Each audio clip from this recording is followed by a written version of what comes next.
the plan. See if make sure I've got everything off that I'm supposed to have off.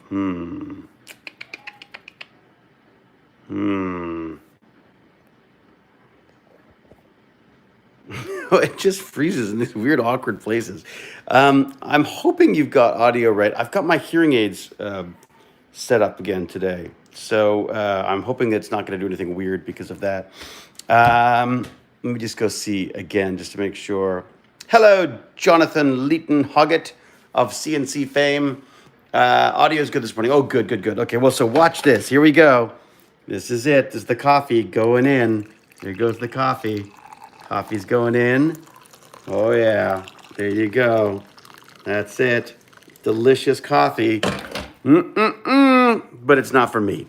First things first, Jane made it, so I've got to deliver it. She's in a meeting, so I got to talk really quietly. Here I come with a coffee. Here I go. I'm going up the stairs now to get it. I've got to give her the coffee. This is her coffee. See, she's having a very important business meeting right now. So I'm just sneaking up with a coffee. What I do is I do this. I sneak up. And then there's like a little... Yes. Hold on, my coffee delivery. That's my wife. She's worked very hard up here. Yeah. David's actually streaming. Hi. But it's her while she's working. Very important not to disturb me while I'm on a Zoom call. Yeah. Very important. Love you. Very important. All right. So there you go. That's my first mission accomplished. So now I get coffee. Woohoo!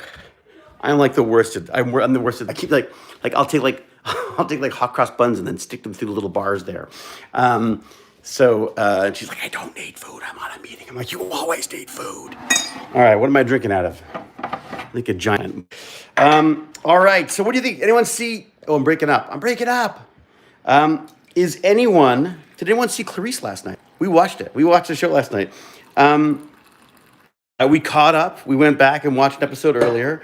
And Baz was sort of, it's always hard to get it's always hard to get those teenagers' attention on these things. There's a dishwasher going. That sucks. You're so quiet on Clarice. I hardly knew it was you. It's so true. Normally I do a lot more talking. Where am I going? Where am I going now? I'm going to go sit down. I'm freaking tired. This stupid yoga. All right. Where can I put me? That's okay. Can I sit over here? Everyone's gonna be paranoid about having shots that go out the window because if I go out the window, people are gonna like triangulate where I am and show up at my house and give me gifts. Wait a second, that couldn't be that bad. Oh, you did? Get what games? What do you think? I really like the show. I gotta say, like, I know that sounds like really what a surprise. You like the show you're in. I just do. I mean, I was sort of joking the other day that I sit in on all the read-throughs because I just like to know what's going on. Like I don't, and then Baz wouldn't go upstairs after he saw the ending of that one. He was pretty creeped out. It's kind of nice. Oh my God, he was killing himself. He freaking loves it because we were on Twitter and on social media and stuff. So I was sort of doing a little Twitter storm to, I always feel like part of your job as an actor is to let people know about it. And also, it's just kind of fun, right? I mean, you're on TV. There's your faces on TV and stuff.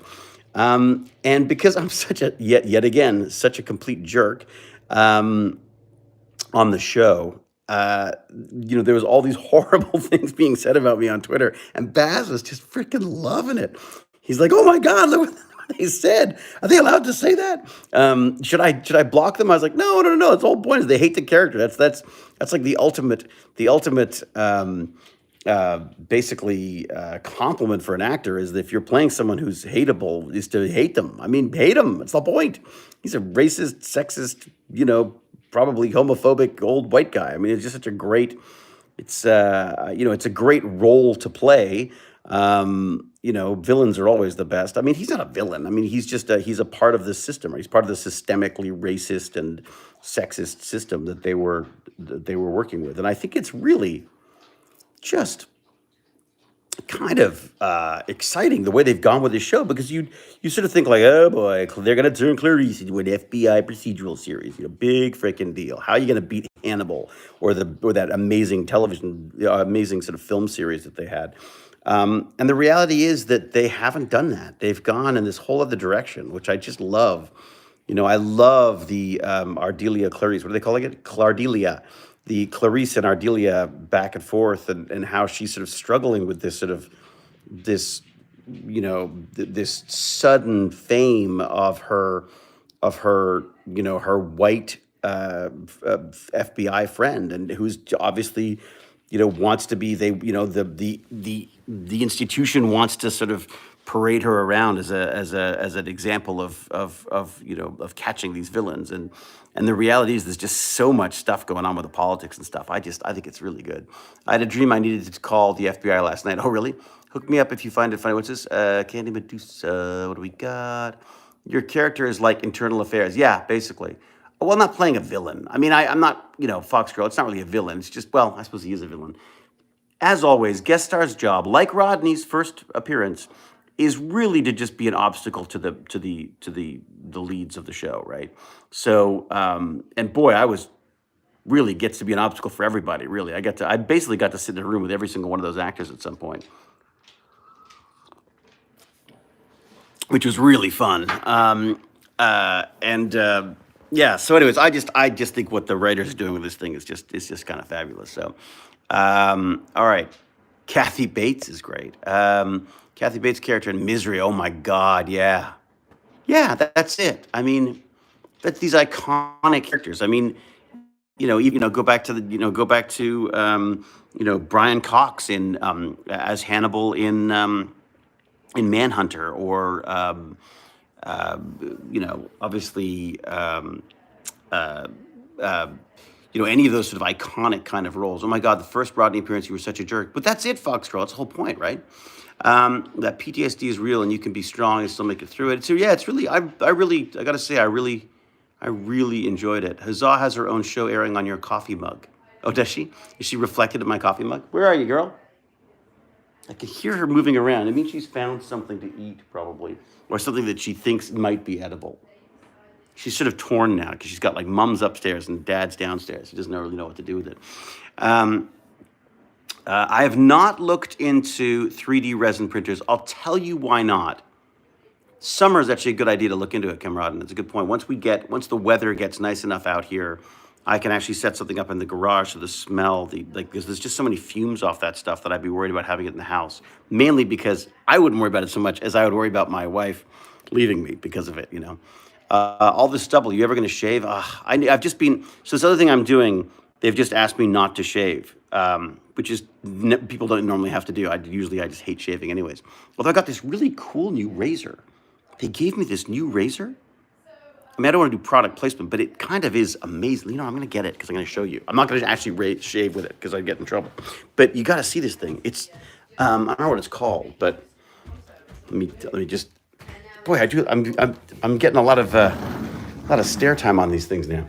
Okay, so here we go. Where's the thing? This thing. Okay, so check this out. So it's like a little razor, but look at the razor blade on that. Like, it's really, and you could just, it's almost like, it's like an electric razor, but it's so tight to the skin without sort of gouging it out that it's great. Anyways, it's I think it's called like a I didn't look, a one blade. I think it's one blade. So once again, they sell you the thing, and then they'll, I'm sure, charge you a fortune for all the little blades and stuff. But I got so ironically enough, on this other show, I had to shave to get all these makeup effects put on, and then now we've decided that they're gonna try to have him kind of stubbly. So we'll see what happens with that. Still use a cutthroat. I was using this. I was using these. What are they called? Harry's razors. The Bucka, whatever it is, the shave club thing for men. And they're fantastic. They're amazing. Like, if you want to really get in there, that's what I've been using, because they've got like 1,000 little blades and stuff. But if you just want to, like, sometimes you just don't want to get into all of that. You just want to get rid of the worst, and like enough to keep your to keep your wife basically. And so doing something like that is way better sort of approach. because you can sort of do that on a regular day without sort of turning your face into raw meat. I'm smashing the patriarchy and saving the environment and warding off CIS het white guys by not shaving. Is that what you're doing, Candy? Well done. I'm so happy the minute the military allowed beards. Oh, really? Yeah. Well, because you get shaving every day. Shaving every day is, it's just, oh God, I just find my skin is just a freaking, it just hurts. I'm also, again, really obsessive. So like, I don't want any little tiny hairs anywhere. So it's like, I'm just like ripping away at my face the whole time. Anyways. All right. Randy the Magician, yes. Randy the Magic Man, did you email me the other day about some stuff? I saw, I was flicking through. I got a lot of emails right now. I'm sorry. There's like, I guess because of the Clarice stuff as well. I've got some other ones. I've been looking into the Gimpy God stuff. So I got my Toby is a 4C. I thought I had two of them, but I realize now that I think I donated one to this local school, the McCordick School for kids with developmental and physical disabilities. I went and set that up for them because the 4C is just a lot more responsive than the one that they had. So yeah, I've set that up to look at. I'm finding the eye gaze stuff kind of, it's great for tracking your eyes. It's fantastic, amazing technology. But for making the computer do things, try to move, you move your eyes to where you want on the screen, but if they don't quite sync up, you're trying to move your eyes further. And I find it quite tiring. So I got to talk to Gimpy God about that because I do find it quite tiring. I'm looking into some more of the head tracking stuff as well because I'm wondering if maybe, he's had a lot of success. Gimpy God's had a lot of success with the eye tracking, and my hunch is that eye tracking is probably sort of picked up a bit since the tech that he's got. And I looked at a couple of videos. Apparently, you can use an old PlayStation 2 or PlayStation 3. Would it be? Maybe PlayStation 3 camera, and you basically burn out the infrared filter, and I'm thinking maybe you could put them on. You could put infrareds on his glasses, maybe power it with a cable that goes down his back, as opposed to having anything more heavy on his face. And maybe that might be a better way of tracking because he's been using a dot that's working pretty well. And I'm thinking if the dot works well, I imagine the infrared would be even more sort of specific and a little better at tracking the 3D of it as opposed to just like a pointer. But who knows? Again, the whole point of this stuff is to work with Gimpy God. Anyways, it's just kind of fun to be able to chat and talk about it. But yeah, I've been playing with a bunch of that stuff.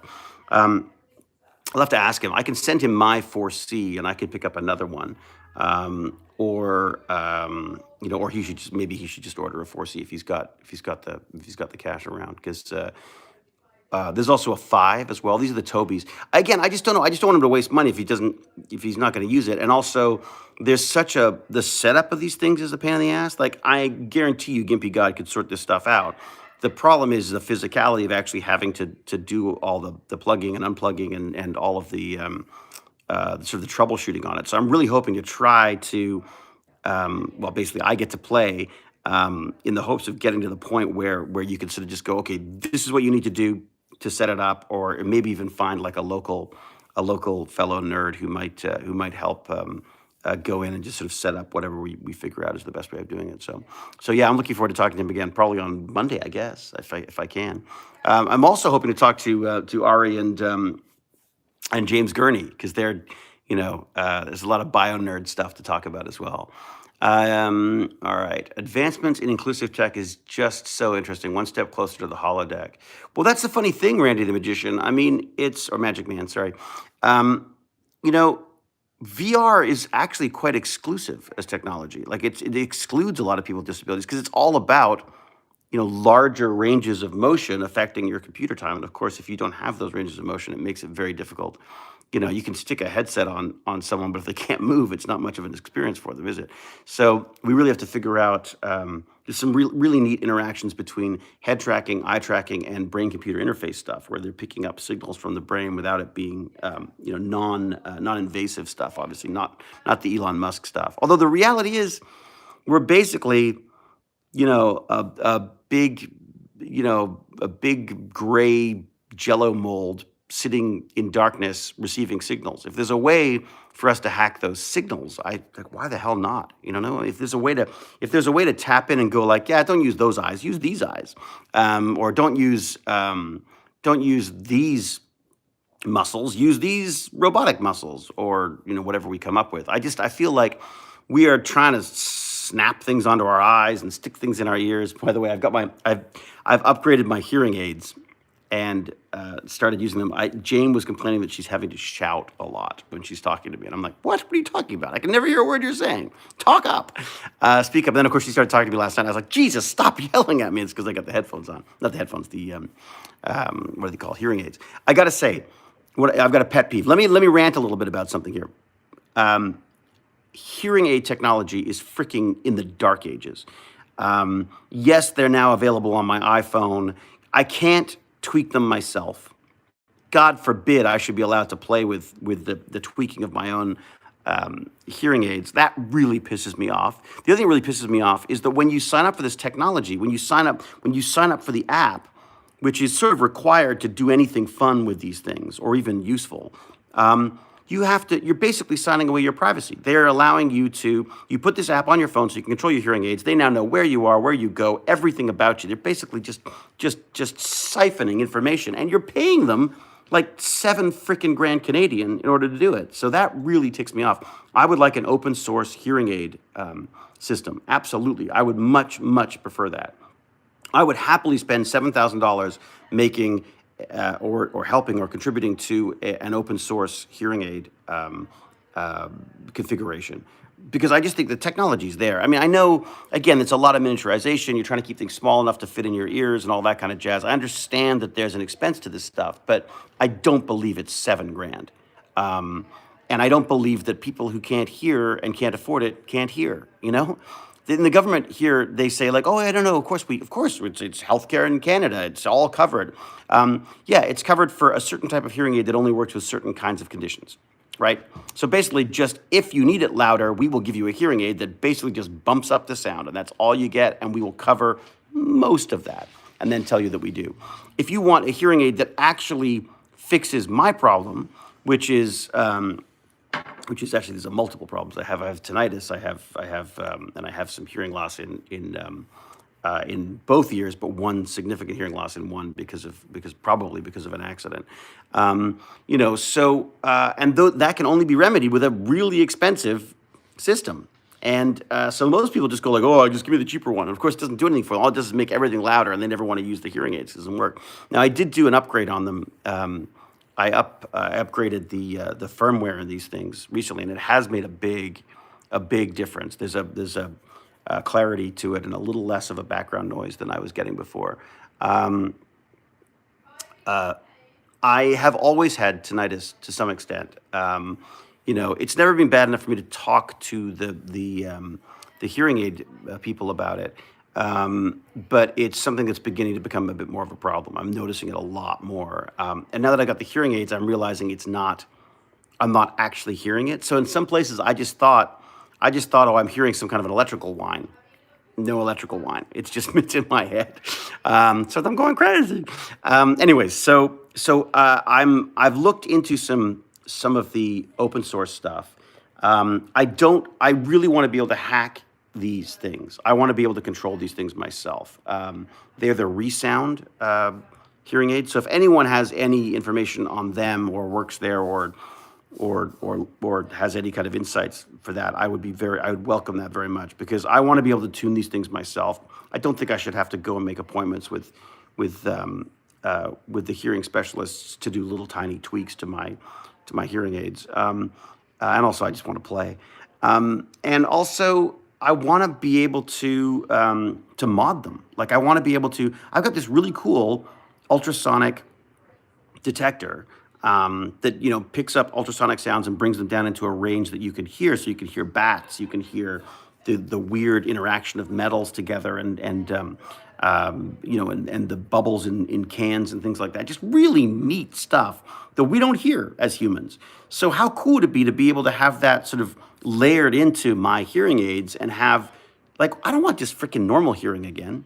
I want superhuman hearing. I've got freaking things in my ears. I'm wearing freaking computers behind each of my ears, and they're only doing a tiny bit of what I want them to do, or what they should be able to do. I mean, it's really nice that I can talk on the phone and it just comes automatically through my hearing aids and stuff, but still, I mean, why, the clarity on audiobooks, not so good, because they're not really designed for that. They're not designed for feeding you music and audiobooks and stuff. They're designed to work with your environment. But it just seems so silly to put headphones on top of hearing aids, and I don't know, there's just a lot of stuff there. How are your teeth so perfect and straight? How are my teeth so perfect and straight? They're actually not. What's funny about my teeth are, back when I was a kid, I did a movie for Disney, and they were like, "We want to fix these teeth," because I used to have these little jabby teeth. They were really cool. I loved them. They were like vampire teeth. And then they came in, and they said, "Oh no, you got to get rid of those." And they put these big ugly like tombstone things on top of them. So I used to have these little tiny front teeth that were, if you look back at my really early film and TV stuff, you'll see I have these weird twisted front teeth. So my teeth are actually not straight at all. These are just like these giant veneer things. They actually shave down the tooth and slap these massive things on. They don't even match my teeth. They drive me crazy. I hate them. I wish I could get rid of them. But I'd really like to just get, I'd love to go back to my old teeth, but of course the reality is you can't anymore because they've been shaved down and stuff. Oh, don't say that, Candy Medusa. Do not insult UK teeth. My wife has freaking perfect teeth, and she's British through and through. She will have your guts for Gottes if you do that. Hello, Rebel Time Lady. Hello, Old Get What Games. Yes, also should I say hi to. Strautus, didn't know you acted that young. I started acting when I was about 16. I started acting in films with my friends around 13, but professional acting, I think my first job was 16. So I'll say hi to Lucretia, to Stratus, to Andreanne, Candy Medusa, of course, Zagareni, and an English person. What are teeth? Cute. I did have vampire teeth, indeed. Niblung. And then Tammy. How are you, Tammy? Fox Drill, of course, Rebel Time Lady. And who else we got in here? Daniola. Is that right? Danilo. And good afternoon from Germany. Indeed, to Germany with love. What do we got here? What else we got to say here? David, do you have pets? No, I don't have pets. I have a mistress, if that's what you mean. Yes, I've got Huzzah, and I said no to Huzzah. I just want you to know, they said they wanted to get a new dog. I was like, no freaking way, we're done. Mars was the best dog that ever lived. I don't want another dog. That's what I said, and I was grumpy. Coffee. I'm trying coffee without milk today. My tummy's been bothering me, so I thought I'd try without the milk. I used to be lactose intolerant, and then all of a sudden, I used to take all the lactose pills and everything. Then all of a sudden, it just stopped. It was the weirdest thing. I don't know what happened, but it just had no problems at all. So I went back to milk with a vengeance and haven't had any problems. And all of a sudden, recently my tummy's a bit gurgly, so I'm like, maybe it's a time to kick back on the milk a little bit. I know, Fox Girl. I've got a film with my old dog. I know, I love it. Absolutely love it. Some people make home movies. We make an incredibly expensive feature film. But he was just lovely. I love that dog. I miss him. I miss him every day, that little Mars bar. She in no way replace our Mars bar. But I'll tell you, she's definitely her own girl. Bodies are so damn weird. Cheeses are fine for me, but ice cream messes me up. Is that, oh, interesting. Who wouldn't share a toothbrush with their dog? Of course. Who wouldn't do that? It's their dog, for God's sake. I don't think I'd do that again, by the way. Not now. I won't ever get new dogs when mine pass. I simply can't. I'm quite fond of those crazy. This is the thing. You say that, and then your kid demands that you get it. Because the thing that I think really got me was if I use a candlestick, will that do it? If I can put a candlestick there and not make it too, good Lord, it's a horrible sort of crotch shot. That's a little better maybe. How's that? A little better? Yeah, I said no because I felt like, look, I'm in a city. I don't like dogs in a city. I don't like the idea of walking around with these stupid plastic bags, picking up after them, and walking in the rain and the snow and the sleet and all the rest of it. Especially in Canada in the winter, or Toronto in the winter. And also, I'm in a city. It's all freaking sidewalks, and you got to go to, excuse me, you got to go to a park and stuff. I was like, this just isn't right. It isn't. It's not. The dog shouldn't be here. But the reality is, dogs are here, and little lovely lady Marmalade over there is a pound rescue, and they were dying to get rid of this dog. I mean, they were really struggling, which is so weird because there was a lot of people looking for dogs during the pandemic, and of course I said no, and then my family said yes, and then we basically had this thing like thrown at us. I guess because we'd had a pound rescue. I guess they've got records on I guess they share records or something. But anyways, they were so eager to give us this dog. I guess because she is a lot of work. But we know from a lot of work because when we got Mars, I mean, we were told he had 2 years to live because his hips were so bad. A very specific schedule we were supposed to keep with him, and they wouldn't even take an adoption fee for Mars because they thought it was going to be such a burden on us. So then 14 years later, when we finally had to put the old fella down, and I got to say, that is the way to go. I will just say, it was a revelation to me. The first time it happened was with my mom's dog, and she had this wonderful old Woolsey dog. She wasn't even that old. That wasn't even that old, but she had this. It was sort of a fluid around the heart, would form around the heart, and she'd have to keep getting it drained. And eventually, I talked to Mom about it, and I was just like, Mom, I don't think this is. I mean, Mom was basically there already, but I was like, I don't think this is fair. I mean, I think you can keep taking her in and keep doing this, but she's just traumatized every time. It's a horrible procedure, and by the time she gets to the point where she needs this procedure, she's so uncomfortable. So I went with her to put the dog down, and it was, not an ideal experience, obviously, but I gotta say, like, just they don't know. They lie down. They're like, you give them a treat. They're happy. They go off snoring. I mean, it's like, I know that there would have been many other days with Mars that would have been great. I'm sure that Mars would have been happy and perhaps without pain for a couple of days, maybe even a couple of years. Who knows? I mean, there's no way of knowing. But I know that more and more the days were wearing on him. More and more, the effort he took to get up out of his lying position, these horrible seizures became more and more pronounced. And the reality is, if you're putting a dog down, I mean, I suppose even in a way this applies to humans as well. But I mean, it's always going to be too soon because there's always more. There can always be more. And how do you know what's going to happen next? But I think that for me, my feeling was the part of my responsibility in adopting this dog was deciding what was best for him when he can't do that, obviously. And we did a lot of things with Mars. I mean, we had, he had some hip work, he had some leg work stuff done, all sorts of various different ailments over the years that cost a freaking fortune. And I don't begrudge it. I mean, frankly, it does bothers me a little bit how much money these vets can make off this stuff. But at the same time, we paid it. So it really just came down to the fact that you've got to decide.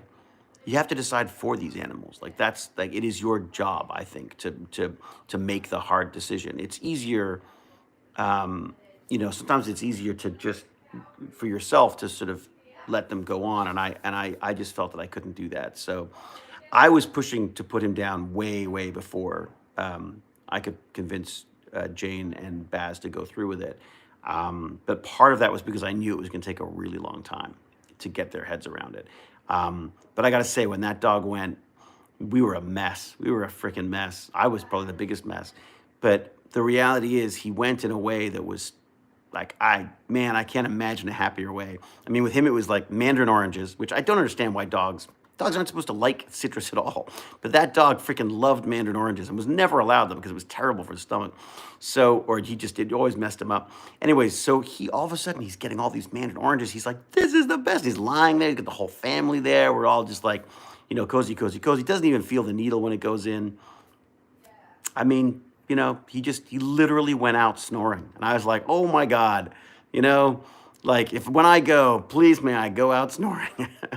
So anyways, that was my, it's a horrible decision to make, and you can't help it. You always feel sort of guilty about it because you have chosen to end his existence. But I felt that it was a decision. I was incredibly proud of Baz and Jane for that matter, but specifically Baz for how he handled that.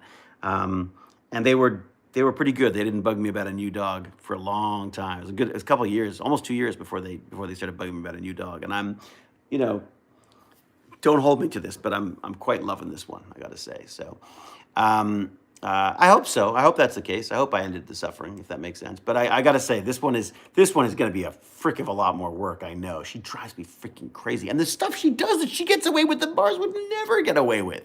She's got her face in our plates while we're trying to eat. She's like underfoot all the time.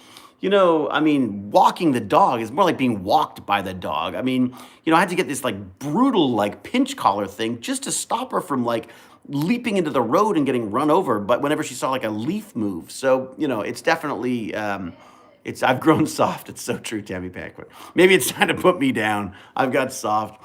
Scottish Undertones ASMR. Thank you very much. Thank you for always keeping in touch with your fans and supporters, David. You are awesome. Oh, thank you very much, man. You don't have to pay me for it. That's I get paid for doing the acting, but thank you very much. I will, as I say, I should let people know this every time. That is $5 Canadian that I very much appreciate, and it will go towards the Tech Bandits. And who knows? Maybe even some of our collaborations with Gimpy God Gamers could be helped out by that. So thank you very much. Huzzah sounds like the same type of energetic pain in the tushy as our youngest cat, Misty. Oh, rebel time lady, cats. You don't own cats. Cats own you. So what do we got here? My pups listen to me. It's hilarious seeing them ignore my dad. Yeah, there you go. Mine are pretty good. The Tech Bandits are going to be rich. Yeah, yes. Oh, yes. They are going to be. Woohoo! They're going to be rich. Well, mainly because I'll have invested in so many of these Lego figures. I'm sure they're going to be worth a fortune. You wait. I've been trying to teach them how to. I've been sort of like trying to. My crazy idea was that, that investing is basically gambling. I mean, you can make it sound technical and all that stuff. The reality is a lot of it comes down to gambling. Oh, Miss Liz, what are you doing? Thank you very much. That's very kind of you. $10. Holy cow. Thank you very much. It's, nope, lost it. I got lost it. You gave me $10. I completely lost my train of thought. I need more coffee. Got to wake up more. All right, dogs are like kids, cats are like roommates. No, cats are like dictators. That's more like it. All right, my youngest cat is, yeah, I used to have cats. I don't really do cats anymore. Lego, not leg. What's that? What happened? You made me like snort on myself. Lego, not leg. Sorry, I don't know why I found that funny. Come the apocalypse, leg will be... Leg will be the legal tender. I snorted coffee and God knows what out of my nose because of that. Scottish Undertones, what are you doing? Thank you. YouTube takes 30%? What? What? Oh my God, that's insane. Oh, I should stop these then. That seems crazy. So we're basically paying YouTube. Old get what games? Legs are the legal. Check out these games. What are they worth to you? It was nice to chat, but I think I'll be off. I need to get these to a walk, or they will tear apart the smithy. Darn, I hate it, but I love them. Indeed, you go walk them. Zagorina, is that right? Zagorini. Have a good one. It's a good convenience, but promo that PayPal link. Oh, can you do that? Does that make sense? Is that better? Oh my God, Kurgan, let me tell you, there's no shortage of great ideas for Stargate. I mean, just amazing ideas. The problem is getting the logistics of getting it together. Could be a new game, League of Legs. There you go. League of Leg Ends. I second Scottish sentiments about PayPal. So what do I do? Is there a way to, do I put a link in here? What's the best way of doing that? Or do I just get rid of the Should I just get rid of the what is called super chat and just have a link? I mean, I don't know what does one do? Um, Ivan, I was hoping to do D&D this weekend, but the problem is that Sunday is now kind of booked up with, my nieces have just got into university, some great positions at universities, and have really worked like their little butts off to make it happen. So we're having sort of an online Zoom party thing for them on Sunday afternoon, and then we're catching up with some friends in LA as well. So I don't think I'm gonna have time to do it this weekend, which I was hoping to. But maybe I'll talk to.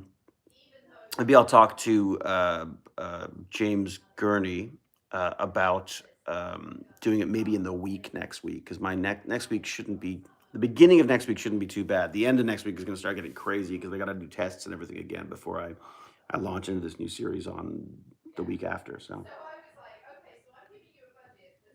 it should be fun. I'm really looking forward to this one. There's another one. I got to say, I have two of my favorite roles right now post Stargate roles. Two of my favorite I feel very, very, very lucky that it's worked out this way. So people had some questions in here. When does your yoga lesson start? I did it, Thane. It was yoga today. Jane made me do yoga, and I'll tell you, my hips. Oh my God, I sound so old. But it's my hips that are bothering me the most, honestly. Like I've never been one of those people who could do the split things. I never have not. I mean, the splits I know is kind of extreme, but even just like my legs don't splay very well. I'm like jealous of my dog when she lies down because she just goes. Whoosh. But we did a bunch of hip stuff today, and oh my God, Jim was like, "Are you okay?" I'm like, "No, I'm not okay." I do sit a lot, Mike Brown. It's a good point. Yeah, it's true. Stop sitting. Hey, David, how you doing? I'm doing good, Maker Viking. How are you? Any fantastic new builds that we should know about? Everyone can go check out Maker Viking, because Maker Viking is a big 3D printer folk as well. What do we got? Does Tech Bandits have a Patreon? I do. It does. What is it called? I think it's just called The Tech Bandits, isn't it? Can I put links in here? I guess I should, shouldn't I? All right. Well, since you're asking, okay. I'm sorry. Oh no. You know what? It'll disrupt the stream. I will do it. I will get you. But if you go to, you know what? This is the easiest thing to do. Go to thetechbandits.com. I have links there to everything, I think, including Patreon, including and a PayPal just for donation type thing. I mean, Patreon always feels like a bit of a commitment to me because you've got, it's a monthly thing. So I totally understand if people don't want to do that. It was the only thing that was sort of available that I was aware of at the time to help me out with Tech Bandits when it was at the school. I thought what I could do is that I would, instead of, I tried one, I think it was the second year or something. I was thinking like, well, if all of the parents could, pitch in $20 or something, we could get a little bit of money together and I could buy some robots. So I bought a bunch of the easy robots with the second year. With sort of a second year, again, donation type thing. The idea was like you paid, and if you couldn't pay, I'm not going to say no to the kids. So the kids I think I had 15 people and about eight actual, paid people. I'm terrible at that stuff. Anyways, and that wasn't the whole point. So, and I found it very uncomfortable. I didn't like it, and I didn't like that, I was asking some people to pay and other people weren't. And, so anyway, so the next year I just went, you know what, here's the deal. If you want to donate, I have a recommended amount that you could donate. Like, I think it was like, I said, if you could make it like $100 or something for the 6-month duration or whatever it was, that would be great, because then I can sort of cover some costs of supplies and things. We were doing things like going to the library as well. It was a lot of like out and about stuff. And then now, because I'm at home and because of this move online, it was a revelation to me, because the idea that I'm now in their environment is extraordinary. I mean, we talk about things that I just don't think would come up in a regular Tech Bandits, like a live Tech Bandits situation. It's not saying that I don't want to do live Tech Bandits as well, but I think I'm going to avoid the school system for this stuff, because we were in the hallway at school. I mean, like, it was the most difficult place, and I was carting stuff back and forth, which limited what I could do. And also I'm getting a bit old to be carrying 3D printers and massive boxes of robot stuff up and down stairs every freaking week. Luckily I had Lord Chunky's dad has been amazing. Lord Chunky's dad has been like at every single one of these things that we've ever done on when we were at the school. And you know, I think he just realized that Lord Chunky was sort of a was kind of a special tech bandit. Like he's got, you know, he's got the interest and the brain to sort of to see this stuff through. So, anyways, but not just for that. I think, I mean, he got time with his kid. He also, I think, he just enjoyed the whole process. You know, he's also someone else who I think is a bit sort of non-neurotypical in his approach to learning and stuff. So, anyways, just great guy. So moving online, I feel, and moving away from the actual educational system, it takes it away from school. And I think the feeling that so many of these kids have about school, I feel, you know, I don't want to become just another one of those things that shows up at school once in a while. Like I think it would be more fun for them to have I think it needs to be like a clubhouse. Like it needs to be like, you know, what was it? What was that great thing, the Magnificent Five or the something Five? The group that used to like solve crimes, and they had a a base that you could access through a junk, like it was a trash, like a big trash site. What are they called? Come on, a dump. So they had a dump, and what they discovered is they created a little system where they could get into an old Winnebago that was completely buried in junk, and that was their base. And I always, as a dream, I was always like, oh my God, that's what I want. So I thought if I could set up something like that, maybe don't put the junk in the backyard. I'm not sure that would go down very well with Jane, but if I could set up the garage and potentially the basement, if they could get access to things when they wanted to within a certain, obviously, set hours and stuff, but that they could have access to the tools and equipment that they needed. So like a makerspace, but a makerspace specifically designed for, you know, for kids to do their stuff. And also the idea would be, I really want to sort of do it locally, but inspire globally. I'm getting really good at doing that little pitch now. But the idea of them working on stuff like here that you could see being done, which I would then, you could then be sort of broadcast. So there would be a live stream element. I also think it's important for the kids to learn about that. Like, guys, you're being, you know, like your people will see this. You know, you need to behave in a way that you want, you know, that you want, or that you're happy with seeing, you know, in 10 years time, because that's their approach to, like, their entire online existence is going to be like that. So anyways, I thought that'd be kind of neat. All right, Ivan, have a good one. Get out of here. Enjoy. Thank you for being here. I love Power Rangers. Yeah, Power Rangers was kind of fun. It's true. Hello, Tommy Boy. How are you? Nice. I had one of those, but I remember them. What was did we find out what the thing was? Greetings from Czech Republic. How are you, Jacob?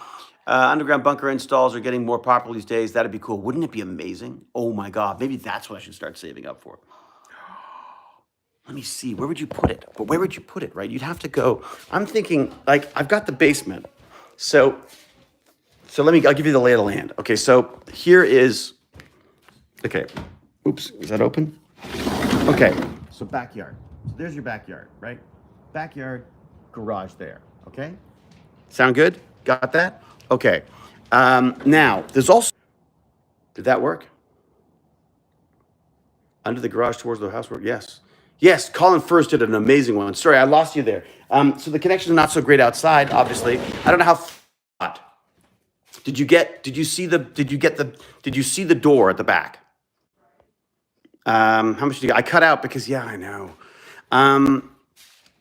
Yeah, for some reason the range outside not so good, I'm guessing. Hey, Jim Evo. I was just saying, Jim, I don't think I'm going to be able to do Tech Bandits D&D this weekend, but maybe if you're up for it, maybe we could do it like early next week, like after school, maybe one day.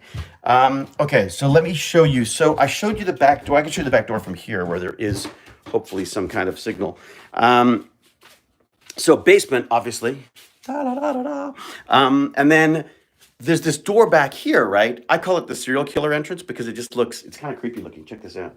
Doesn't it look kind of like, it looks like, I just keep thinking like Leatherface is going to show up and like with a chainsaw.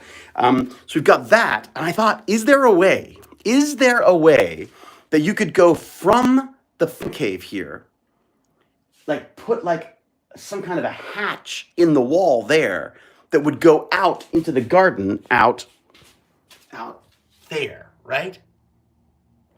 How cool would that be? And then have like, you know, a series of like, you know, special access cards that you swipe to get in or something like that. I just thought that'd be kind of neat. Anyway, so that's my mad ramble for the day on dreams. It, it's it's all about trying to achieve those silly dreams that you had when you were a kid.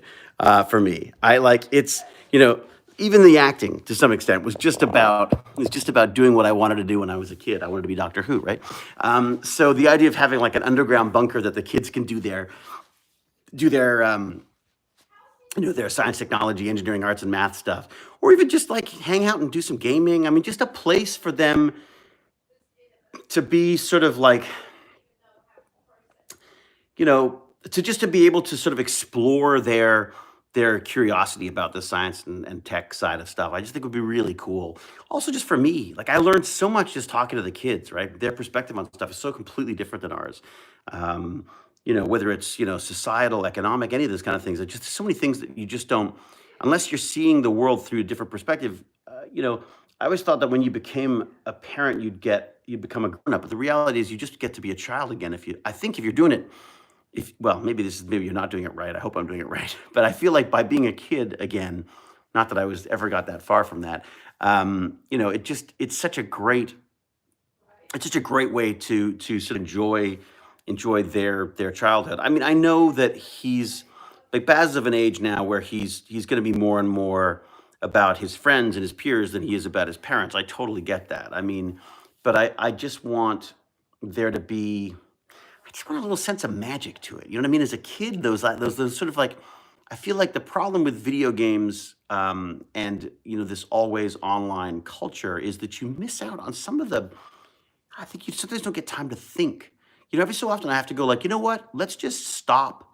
Let me not listen to a podcast while I'm walking the dog. Let me not, be trying to read a book while I'm on the elliptical. Maybe I just sit and think for a bit because sometimes I realized that weeks could go by and there's never silence. There's never any there's always noise of some sort going on. And especially with the phone, it's very easy to have that happening all the time. So um anyways, I say that because I love technology, right? So and with an ADHD mind like mine, the internet is just one giant herd of squirrels, really. So like squirrel, squirrel, squirrel, squirrel, squirrel. Oh, look, squirrel with a black tail. Squirrel, squirrel, squirrel. I mean, like that's the approach. Hey, that's what showers are good for. What showers? Yes, showers. Some great thinking in showers. It's true. Very, very true. Keeping the magic alive is an ongoing challenge. I try to recapture the magic I had when I first loved technology. Yeah, sometimes it's tough. Scottish undertones. I mean, it's sometimes it's really tough. I find it with acting. When you take something that you love doing, which is a hobby, which is a dream, and it becomes a job, it's very easy to get jaded about it very, very quickly. And I definitely found myself, I absolutely got there. Absolutely got there. I'm still a jaded old jerk, but I feel like recently, and a big part of that I think has to do with the kid and also Jane. I mean, Jane's just incredibly understanding about this stuff. I mean, I don't know how she puts up with me, honestly, but she's I mean, she's just fabulous. But with the kid as well, I think there's just you suddenly sort of find yourself stepping back and going like, oh my god, like what does your dad do for a living? He's a freaking FBI agent one day that everyone hates. He's like a brilliant scientist the next. I mean, I feel like I see, it's less so much from him, even from his friends. Like, one of his friends came over to him and was like, oh my God, I saw a picture of you and as an FBI agent. It's really cool. Like, I mean, it's that kind of stuff that I get a kick out of because I feel like that might push them if in the right way, that could push them towards some interesting sort of career choices or even just interesting explorations, little rabbit holes for them to go down. You know what I mean? Um, is he will to, what's this? Soma Proof asked me a question. Let's have a look.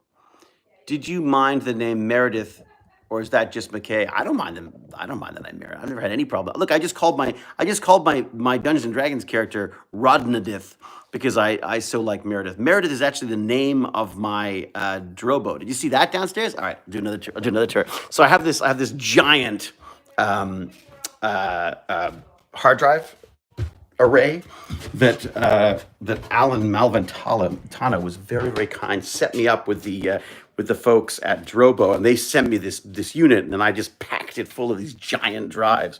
But I was trying to think, what can I call it? Like, what do I call this? Because I like to name things just like drive one, drive two. So, ladies and gentlemen, it's Meredith. So that's Meredith with a little bit of Atlantis writing on it as well. So so there's that. There's also, I mean, the other one that of course I was about the other day as well is that again, if you've got lots of USB connections, you need to remember which USB connections are which. It's good to obviously label them. So, and if you're going to label them, then you can have some fun with the names. So, not, you've got USB. Can you see that? You've got USB Leela, and you've got USB K9.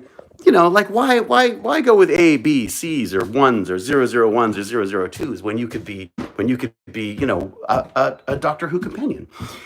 All right, I'm wandering around. Sue your phone company or get on the house Wi-Fi. I am on the house Wi-Fi. That's what's so funny about it. The Wi-Fi sucks. I gotta say, yeah, the Wi-Fi really sucks. I've got repeaters. That's what's frustrating about it. But I'm definitely getting more exercise. I know. My kids name objects too. Interesting. No Sarah Jane yet. That's a good point. I haven't done Sarah Jane yet. That's a very good point. Time for a new router. Well, that's funny. Actually, I want to look into these PF Sense routers. Is anyone playing with those things? We all want to be Adric. My laptop's name is Nitro 9 after the explosive that the doctor's companion Ace used. That's great. We should wait till he's upstairs again and mention something we saw downstairs. Help him with his exercise. What's that? Oh, I see. Oh, you mean you're saying go down again? Exactly. Man, my exercise is. I did yoga for God's sake, people. Leave me alone. You need to have a HAL 9000 in your house somewhere. Can't do that, Dave. Yeah, it's called Baz. No, Dad. Can't do that, Dad. I named my laptop Jack of all nerds. That's good. I have Starlink coming. Ooh, Mike Brown. I'm very curious to know how that works. That is not mobile though, right? Like, I mean, when you have to set up a link and then that link, I guess, feeds your house or whatever it is. Is that how that works?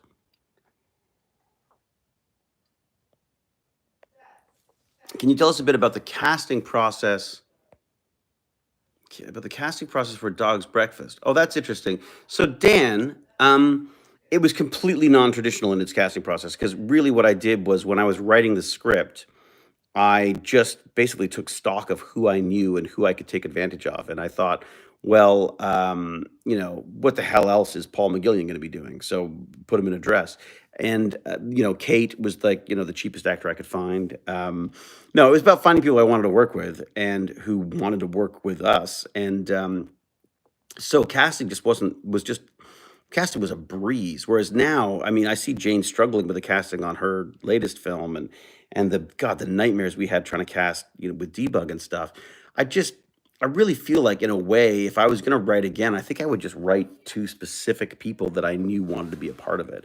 There's a little bit of a danger with that because, actors are weird creatures in that they can get a little bit, they can sort of chase their own tail a bit and sometimes can get a bit loopy about stuff. When you offer people roles, they can get a bit weird about it. So sometimes you want to be careful of that. But for the most part, I just found it's like you're talking about write what you know. I like wrote Who You Know. I didn't write the film Who You Know, by the way. All about Who You Know. Another great little show that Jane produced. Again, in the same spirit as Dog's Breakfast. Not the same kind of comedy, also, but just Oh my God, thank you, Andrew McCormick. Thank you very much, McCormick. Andrew McCormick, thank you very much. $5. Holy cow, thank you. $5. Geez, you guys this is fantastic. Cast me. I'll play a crazy shop gnome who wants to sell you stuff. Jim the See, this is the funny thing though, Jim, is that I don't I've stopped developing for TV and film entirely. I used to do a lot. No, what am I used to? I did it all the time. I was writing pilots. I was working on stuff all the freaking time to get it made. And then I suddenly realized this is stupid. I'm spending so much time and energy on trying to make stuff and not getting to make stuff.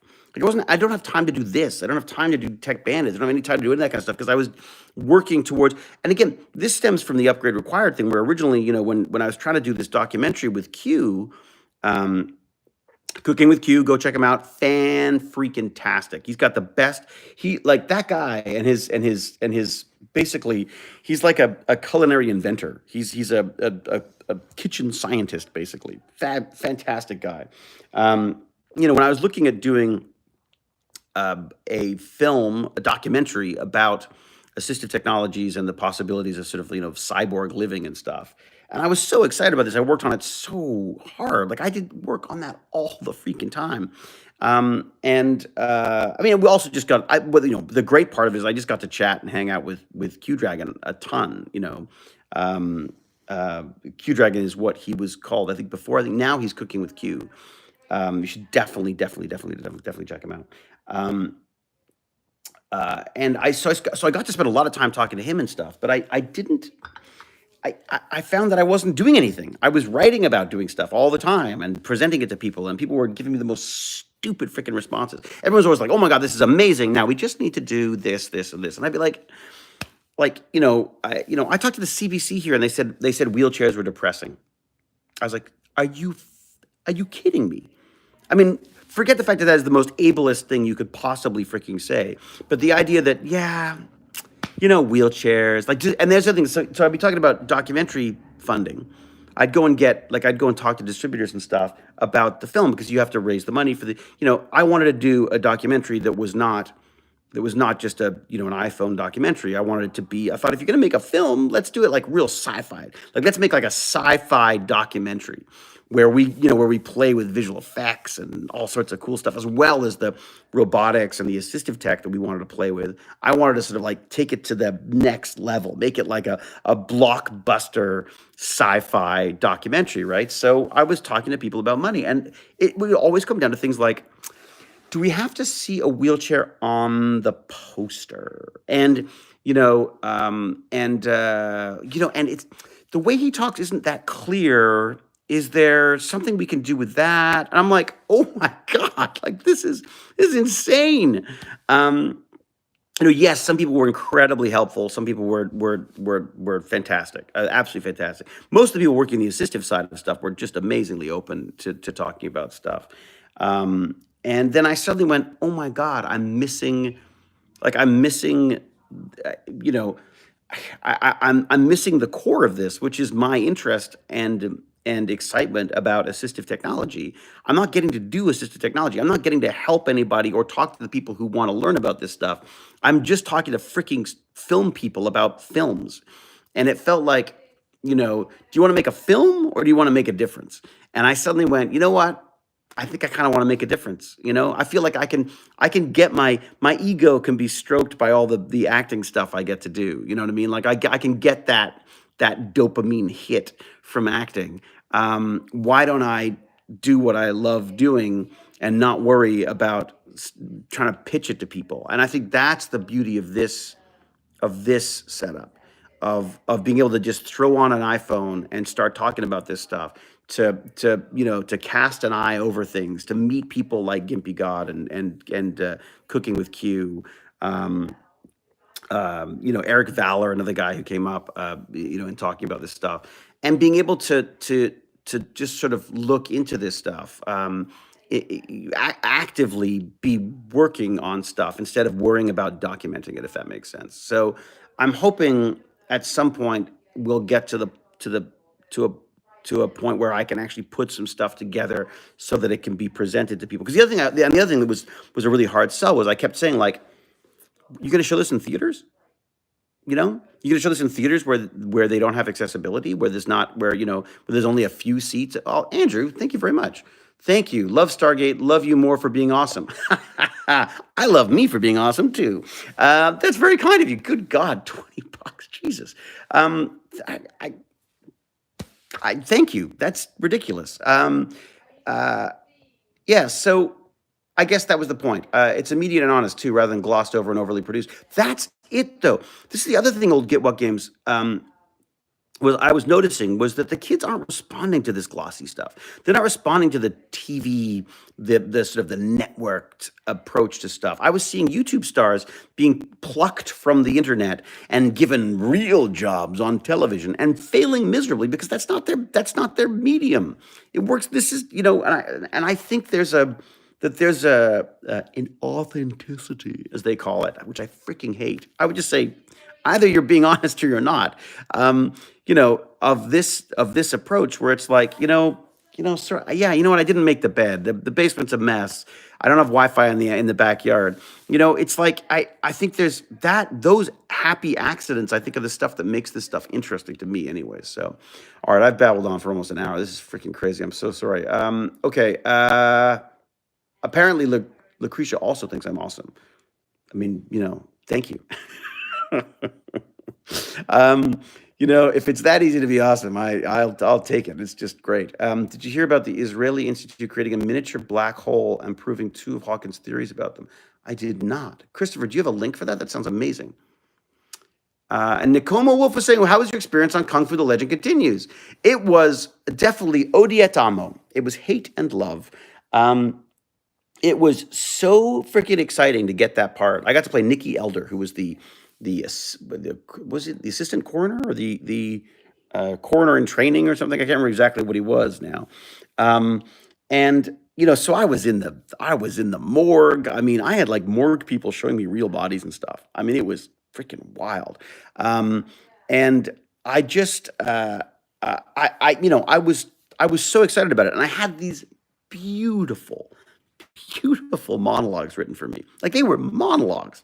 Every time I got a script, there'd be like this big chunk of dialogue of me. And the joke was basically that I couldn't get a date, and I was always complaining about getting a date and stuff. My terrible dating stories and just really funny, interesting character stuff. And every single time they would run out of time. And of course, what do you cut? You cut the stuff that isn't essential to keep the story going. So I wouldn't even get to shoot these things. They would just suddenly disappear from the script, and I would like hand someone a file and leave the room, and it just became horrendous. I quit the industry during that. I literally thought I was going to quit acting entirely. I went off. I became an IT guy, and I worked in doing building these big network clusters, the packet networks and stuff, and just threw myself into technology to the point where I got called about episodes of Kung Fu that were offering me hundreds of times the amount of money I was earning $9 an hour as an IT guy, $9 an hour, and I freaking loved it, absolutely loved it. And I did the classic. I was like sleeping under desks, because the weather was bad and I wanted to get back to work as soon as I could. I loved. My dad at one point had to come and stop me from going to work. He was like, "You're sick. You cannot go." He literally showed up at my house and would not let me go to work because I basically just worked myself into the ground. But I just loved it. It's the weird thing I talked to this about a wonderful guy who works for Maxon, who was talking about being an actor and then going into the business side of stuff, and how actors are so crazy focused on stuff. I mean, when they're playing a role, they're so focused on it because that's, they do so much work towards that. I mean, work it's a kind of a loose term. It ain't, we ain't digging coal, but you know what I mean? We tend to sort of throw ourselves into our work entirely. And so when an actor takes on another job, they throw themselves into it in the same way, and people find that odd, if that makes sense. Oh my God, Andrew, thank you so much. Jesus, that's like $40 on this thing right now. I mean, that's insane. Thank you. I just keep talking.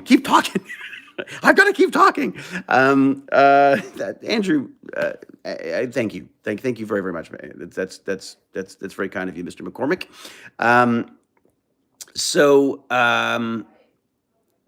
Wow. Kurgan's got some fasting advice for me. Anyways, yes. And part of the problem that I saw with Kung Fu: The Legend Continues was the magical Mr. Carradine, who was losing a battle against alcohol at the time. I mean, he was an alcoholic like I've never seen, that I think only the film and television industry could possibly allow to continue. And I was so disillusioned by, these like marketing campaigns would talk about, oh my God, we're going to interview, Mr. Carradine and about his his battle with addiction and how he's beaten, the alcohol beast. And and it just wasn't true. He was, I mean, he was drinking into blackouts. He was, I would step out of a trailer and he'd be having a seizure on the ground. He'd be having an alcoholic seizure on the ground. And then, I was 20 something. I'm running around like, what do you do? What do you like? This is like thinking this is extraordinary. And, people would just go like, yeah, just go back to your room. We'll figure. And he would go to hospital or whatever. Then he'd come back a couple hours later. We just keep shooting. I mean, it was just, the lines were it was weird. He somehow managed to pull himself together when the camera started rolling. He could just sort of like, he'd have this kind of, not a focus is the wrong word, but he'd know his part. They were never the lines that were written, but he knew his part, and he would do things like sort of like be funny, and he'd be like, so it was sad. It was sad. And as a 20 something year old kid, I was angry about it. I felt it was wrong. And, I mean, they were like, stunt guys were quitting because he just would hurt them. And look, and I'm not talking, I don't want to talk ill of the dead. I just think that, it's, I guarantee you it's what killed him. And I think it's, there's this sort of this fallacy around this stuff that that somehow that these wonderful drunken actors who can stagger onto stage and be brilliant and they're magnificent, fabulous disasters. And it's not true. It's disgusting. It's absolutely disgusting. It's horrible to behold, and it's sad, and it's depressing, and I think it's one of the biggest problems that I've had and continue to have with this industry is that if you're making people money, I guess it's any industry, but if you're making people money, they'll let you destroy yourself. In fact, they'll contribute to it. They will help you. They will provide you with the tools necessary to make yourself even more of a mess, as long as it allows them to continue the machine that's doing this. And I mean, I don't think it's like one person. I think it's a societal issue as well, where we don't know what to do. Like, we don't know how to deal with that stuff. You know what I mean? Like, we definitely struggle with alcoholism in our family. Absolutely. It's a big issue. When I felt like I was, that those sundowners, as they would say, were beginning to become Gib. Oh my God. Here's a start on a show about the legs of Stargate. We got $10 towards the legs of Stargate. Very good. Well, better give a share of that to old Get What Games then, Gib. Thank you very much.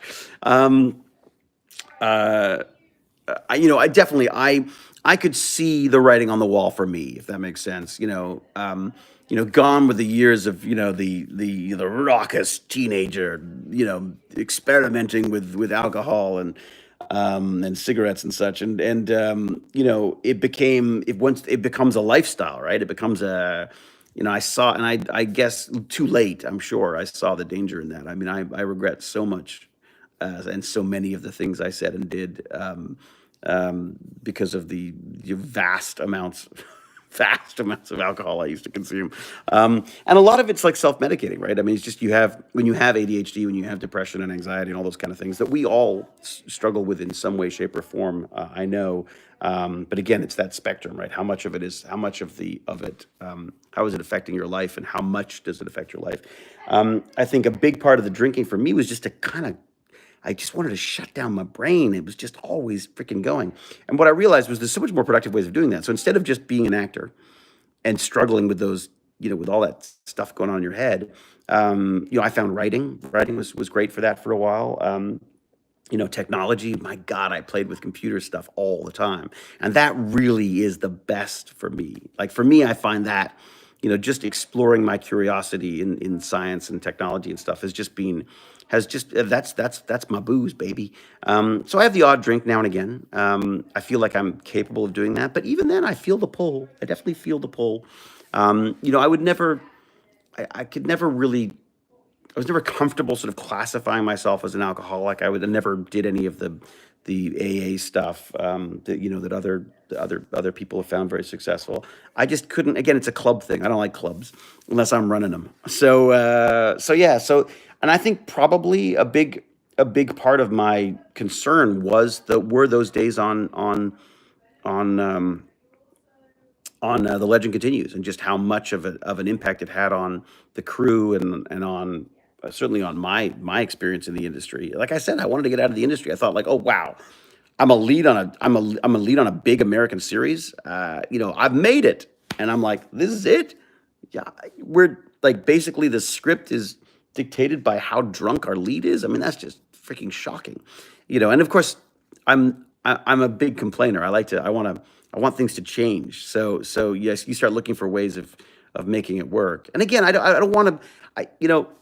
It is absolutely a disease. I mean, he had a terrible affliction, really. If that's the right word for it, I don't know. And again, I don't want to, and I'm not condemning, the crew or the producers, or the writers, or any people for this stuff. I think they all struggled with what they were supposed to do with this. I mean, what's the narrative of this kind of stuff? So, all right. I say I have the potential to be an alcoholic, but money stops me. Oh man, that's not good. I mean, think about the money you could save. I mean, look, the reality is, it's expensive. It's been proven to be absolutely horrendous for us. I understand it, not just as a as a culinary joy, as a taste thing, as a treat. And even if it's on a societal level. I mean, I think drinking it's sort of a part of our culture, certainly as a Brit, and as an actor. I mean, you do your show, then you go to the bar and you talk about it. I mean, that's is a big part of stuff, and I do miss that to some extent. I got to say, I love the fact that we don't smoke in bars anymore now, because I do feel like I can actually go to bars and enjoy myself again. And now I got hearing aids; it makes a huge difference as well. I realized I wasn't going out a lot. Well, I can't now, anyways. But pre-pandemic, I wasn't. I was very reticent to go to parties and any of this kind of stuff, and it was because I couldn't make out what people were saying. So I'm really hoping that's going to make a big difference too. 500 days sober, dude, or whoever. Scottish undertones person, fellow squirrel. Thank you for sharing that. And well frickin' done. That's great. Yeah, no kidding. Yeah. Well, that's it. I mean, the Scots, the Brits, we're almost. I mean, there's a pride taken in that. And so 500 days sober. Wow, that's considerable. I haven't counted. Smoking indoors, yuck. Yes. Fellow lizard person, exactly. Room approved, exactly. We can get onto the whole QAnon stuff now, shall we? Great for you. Just stopped smoking myself 3 months ago. You can do it. Oh my God, Shari, smoking. I swear to God, I think I was going to say, what was tougher? No, I was going to say smoking was tougher than alcohol, but honestly, I think alcohol is actually tougher, because it's just it's so insidious. It's so easy to sort of drift back into it, I find. Whereas the smoking, the only thing that could stop my smoking, and to some extent the drinking as well, I think was just, and again, of course, I didn't read this. I didn't go to any, meetings or anything. I just found that for me, if I could just not do it today. There's an ad on right now about suicide, which I don't know that I love, which says just not today. So like, don't off yourself today. And I'm like, oh, wouldn't it be better to just not want to? You know what I mean? Like, but I guess if you could put off those thoughts right away, I suppose I mean, look, I think it's a great thing that they're trying to do with those messages. But the idea that if you could just not drink today, or just not have that cigarette today, it makes such a huge difference. Because if you consider if I look forward to my life and go, I'm never going to smoke or drink or do, anything of that sort ever again, it would be very hard for me to stick to that.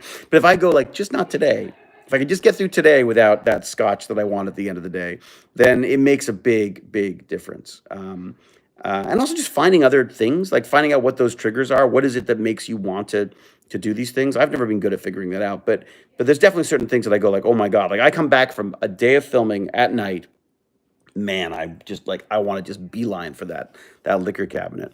And I also don't want to get into a position where we can't have alcohol in the house, because I feel like I don't want my own demons to have to deal with what the Andrew.